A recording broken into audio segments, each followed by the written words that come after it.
자, 지금부터는 관계 대명사를 여러분 보시겠습니다. 관계 대명사. 대명사라는 말은 여러분 이미 알고 계시는 거죠.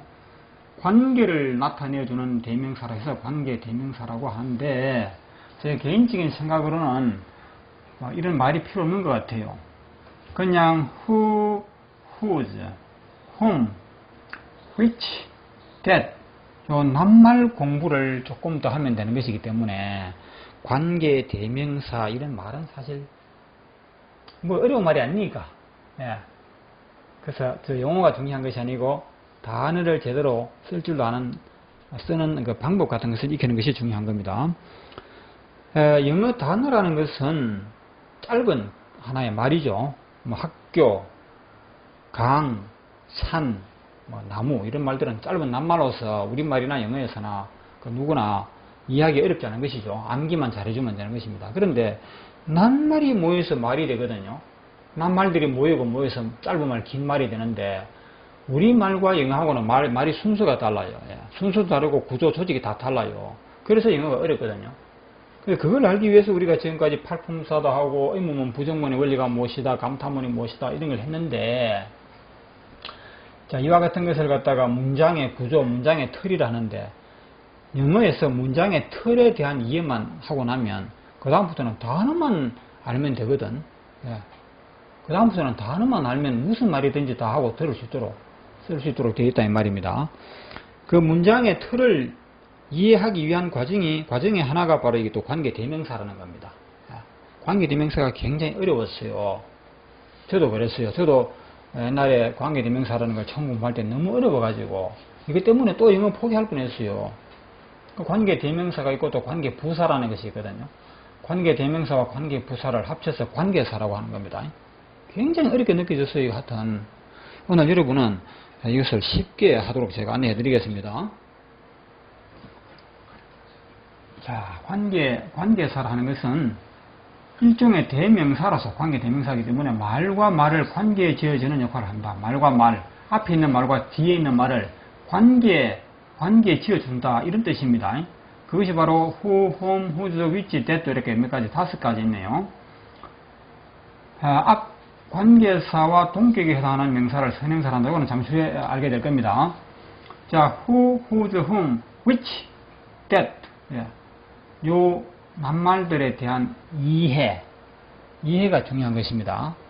아마 지금까지는 이것을 뭔가 문법적인 그런 차원에서 무슨 형용사 절이라 해서 뭐 아주 어려운 그런 방식으로 설명하는 걸로 그렇게 알고 있습니다. 나도 그렇게 배웠어요. 그러나 제가 설명하는 방식은 원소 이론에 따라서 낱말의 뜻을 먼저 챙기라. 예. 낱말의 뜻을 먼저 챙겨버리면 복잡한 문법이 사라져버려요. 그래서 이것을 관계 대명사라고 말하기보다도 더 중요한 것이 이 말의 뜻이 무엇이냐 이걸 알아야 한다는 것입니다. 그래서 지금까지 그 어떠한 영어책이라든지 참고서 같은 데서 가르치지 아니한 방식으로 저는 설명드릴 겁니다. 자, 그게 바로 무엇이냐면 방금 말씀드렸던 원소 이론이라는 것인데, 여러분이 단어 공부할 때 처음에 브라더 할 때 이걸 처음에는 우리가 형이라고 이렇게 공부했을 겁니다. 야, 나중에 보니까 누나 오빠도 되더라 이 말입니다. 동생도 되고 또 형부도 되고 매형도 되고. 야, 그 단어에 대해서 뜻을 더 넓게 하는 거죠. 또 여러분 이런 거 있지 않습니까?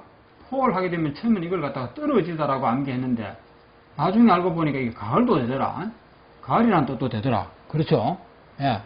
뭐 이거 해도 굉장히 많습니다. 뭐 타임이라는 것을 처음에는 시간이라고 알고 있었는데 나중에 보니까 곱하기라는 뜻도 되더라. 곱하기. 예. 또 뭐 한 번, 두 번 할 때 횟수 가능 이것도 되더라 이 말입니다. 그렇죠? 단어에 대한 의미를 제대로 알면 이것이 이제 영어 실력인데, 이 관계 대명사라는 것도 바로 이 who라는 단어에 대한 실력을 가져야 되는 겁니다. 단어에 대한 실력을 바로 갖춰버리면 다른 설명은 사라져 버립니다. 옛날에 가르치던 방식이 아주 위험했다는 것도 알게 됩니다. 단어의 뜻은 무시하고 거꾸로 번역하라든지 계속적 용법, 제한적 용법이라는 이상한 문법 용어로 했던 것은 어렵기도 어렵지만 영어를 잘못하면 위험하게 만드는 그런 측면이 있습니다. 자, 그래서 지금 여러분은 지금까지는 who 하면 누구 이렇게 알았다면 이제 하나만 더 아십시오. 누구냐 하면 그 사람은 이런 뜻입니다. 아시겠죠? whose 이게 뭐냐면 원래는 누구의 누구의 이런 뜻인데 여기서는 그 사람의 이렇게 번역하세요. whom 하게 되면 누구를 후에 목적격이거든요. 소유격 목적격입니다. 누구를 그런 뜻도 있지만 여기에서는 그 사람을 이렇게 알면 되는 겁니다. 아시겠죠? 왜? 단어 하나의 뜻이 두 가지 이상 되잖아요. 그렇죠? 이 후의 뜻도 누가 하는 뜻도 있지만 그 사람이 하는 이런 뜻도 있다 이 말입니다.